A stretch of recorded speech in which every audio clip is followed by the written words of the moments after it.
People who hired a personal investigator. What did you uncover? PI here. I work in 3 countries, including the US. The messiest case I ever had was a cross-border child snatch, involving a family dispute in Texas where the mother took the children to Mexico. The father was livid when he called me, because no authorities in either country would get involved.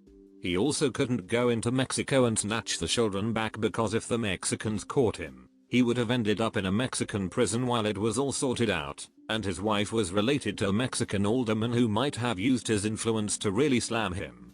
He told me he was convinced she'd gone off to live with an old flame in a major Mexican city about 3 hours from the Texas border. I remember how hard he cried, and even considered doing the job pro bono.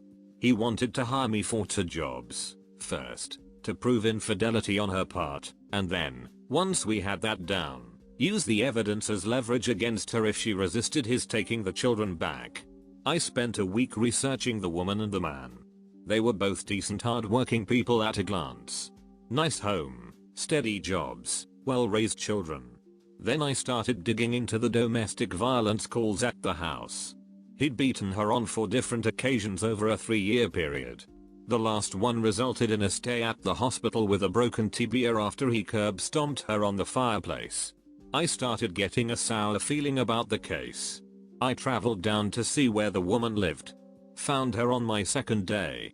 The 2 children, both young girls, were happy and bouncing about. The woman walked with a limp. It was the same leg he'd broken. I followed that family for 3 days, thinking and wondering what I was gonna do. On day 4, I made up my mind. I went to an attorney who worked in the city she lived in, colleague of a friend. I paid him $1,400 to deliver a message to her, saying she needed to make reparations to her family affairs and file for a divorce and custody, because he was coming after her. I went back to the husband and told him I was withdrawing from his case, because I didn't like where it was heading. He was angry and instantly grew aggressive. That just solidified my intentions. I told him that if he wanted to press me, I could just as easily go work for her. And I would have taken her case pro bono. This was a few years ago now. I hear she's doing well and continues living in Mexico, but is legally divorced with full custody of her children. She still walks with a limp. They always say it's best not to get involved. And I mostly agree, but sometimes, the world needs you too. Not me, but my mom was an attorney who worked in workers' compensation insurance. Her colleagues were representing a woman who had been gravely injured on the job and deemed totally unable to work. The opposing attorney hired a PI to investigate this woman. Let's call her Jane. They get to court and present the video footage as their platinum evidence proving that this woman was totally able to work. Here Jane is mowing her lawn. Here she is unloading her groceries from her car. Here she is walking the dog. Here she is going for a run. Etc. etc. Jane's attorneys sat there totally quiet. When it was their turn to cross-examine the PI, they declined any questions. Their turn was up next. Who is the first witness for the opposing side? We would like to call Jane's identical twin sister to the stand. Jane's identical twin had moved in with her bedridden sister after the work accident. Full benefits awarded to Jane.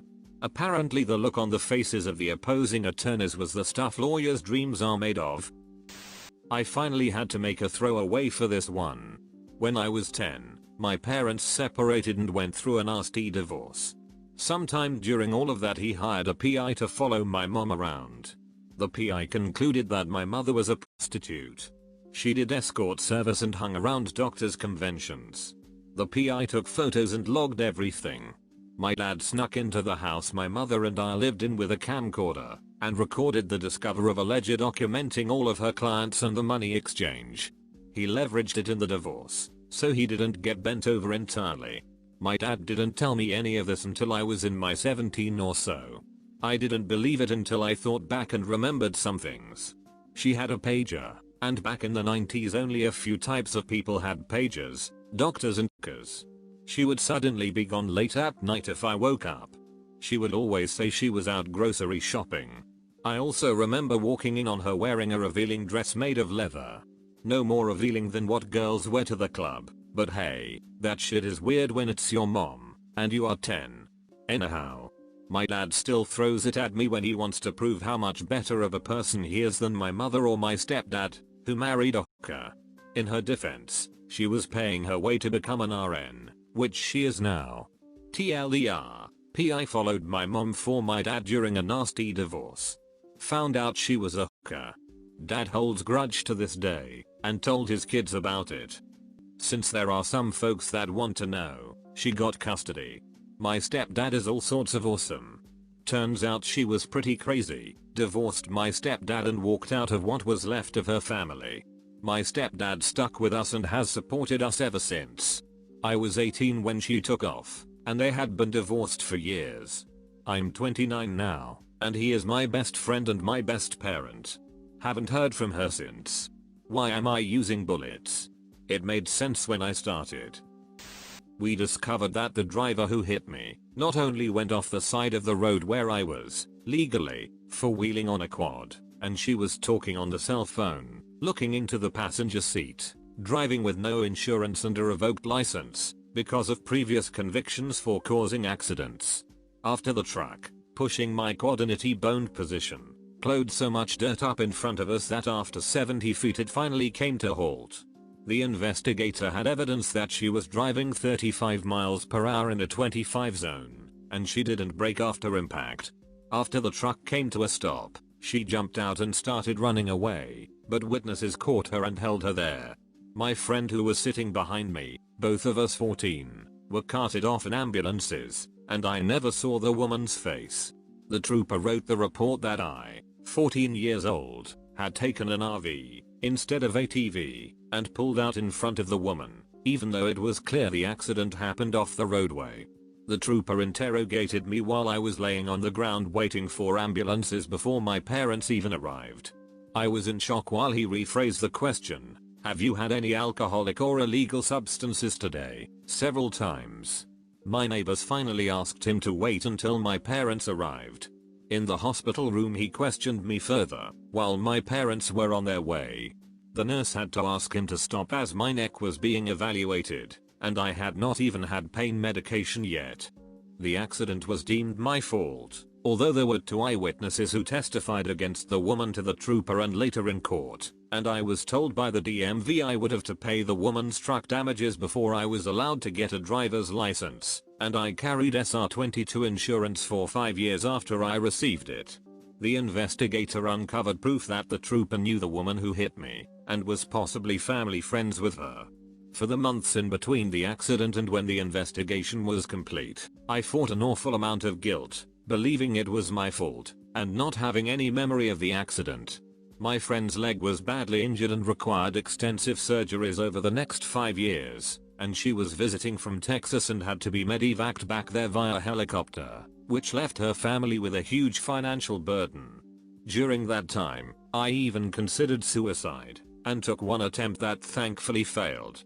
My parents took the case to the state Supreme Court over the course of the next 3 years, and when we finally came to trial, the judge said the only way the report could be cleared and the financial obligations relieved is if the state trooper took back his statement. When we began going that route, we were told the trooper had been dismissed from the force for wrongful behavior, and his testimony was worth nothing. That was an expensive lesson in corruption. The financial stress contributed greatly to my parents' divorce. However, if we hadn't hired the investigator, we may have went on thinking it was my fault. I am very thankful to know that it truly wasn't. About 10 years ago, my cousin was deployed in Afghanistan on his second tour. During phone calls back home, his daughter made mention of an uncle he knew didn't exist. My aunt decided to hire a PI for him, and found out his wife was cheating with a doctor. Of course, he was heartbroken. The divorce that followed was quick. However, there is a bright side to this. After switching to a reserve unit, he was able to finish college and go to law school.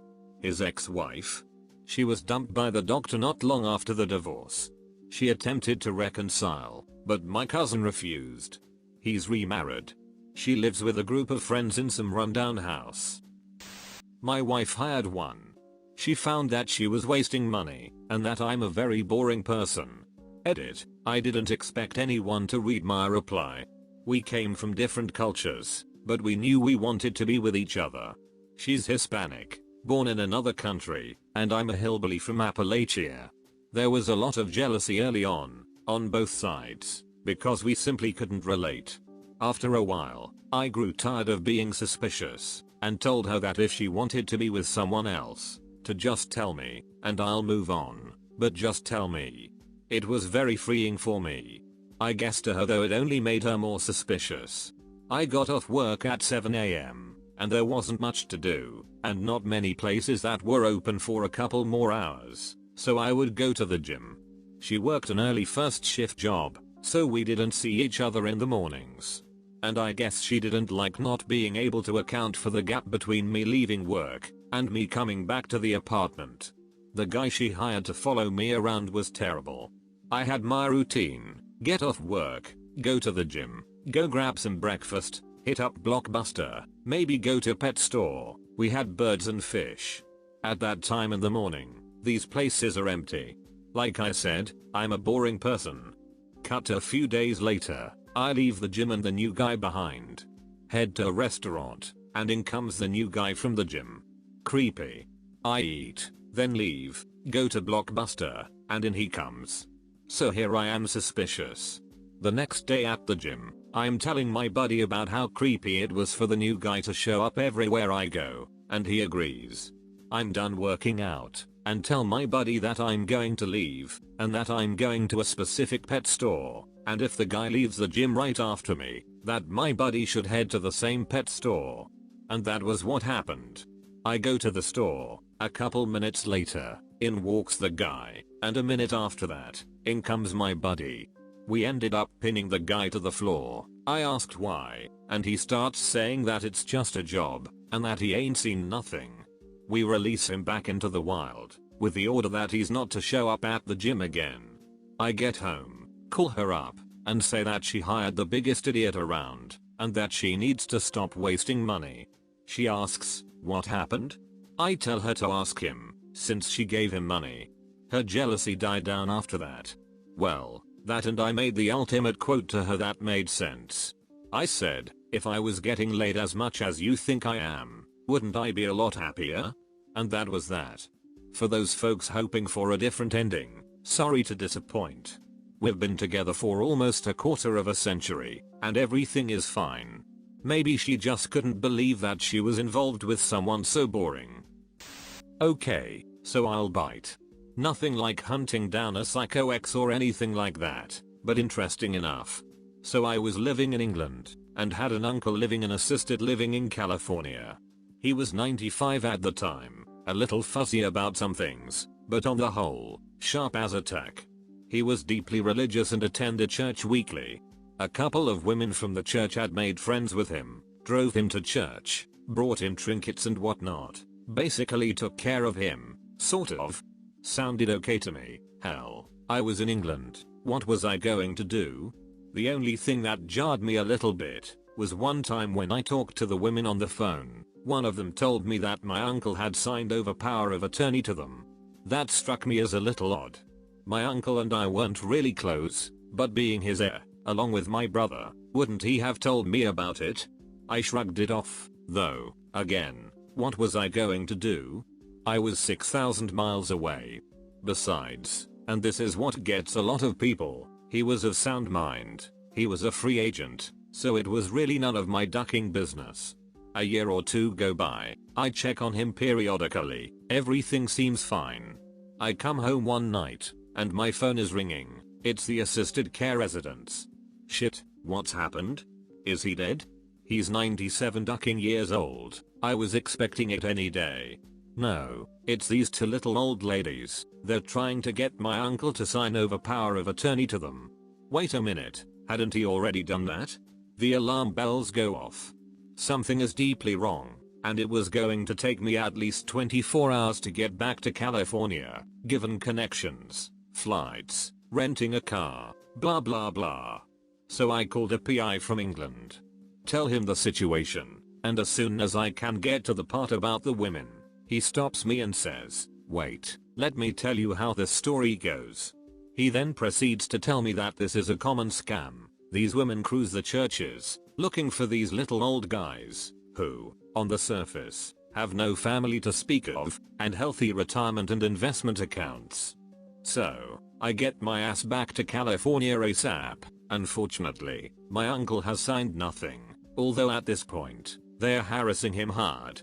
They had even kidnapped him and taken him to an attorney, and tried to get him to sign over POA to them. Little did they know who they were dealing with. My dad's side of the family sets the gold standard for stubbornness. I learned this early on, when my dad said no, that was it, give it up, because that was an answer that was not going to change. My uncle, all 100 pounds and 97 years of him, had dug in his heels. So we sign over POA to me, and now the hunt begins. Where was his accounts? These women handed over nothing to me, a few receipts, but no accounts, nothing. So this PI and I ended up hanging out for a few days, tracking everything down. I cannot begin to tell you how much I learned from this man, a complete original. Vietnam vet, former SEAL, carried a knife in his boot and a gun in his shoulder holster. So he shows me, it's mostly research, and that I resonate too, since I'm in research. Painstaking, boring, turning over one pebble at a time kind of investigation. Knowing how to talk to people, how to observe. It requires a massive amount of patience. We went to every bank within 20 miles, and by schmoozing and showing my POA, we found what we thought was every account. I then went over everything. They had played a shell game, borrowed from him, hadn't quite stolen from him, but it took quite a while to figure out what they had done. Then I find the piece, the resistance. They had him sign over all of his retirement accounts to them, or more specifically, to the younger one, being a spry 81 years old. So we do some further investigation. Turns out this one is broke, looks like she sent it back to the Philippines, or something. She spent a lot of time in Vegas. So here's how it shakes out, a common scam. These two little Jezebels made a play for my uncle, who fell for the younger one, hook, line, and sinker. They get him to sign over all of his retirement accounts to them, and then all they have to do is outlive him. At 81 and 83, respectively, and my uncle 96, should be easy.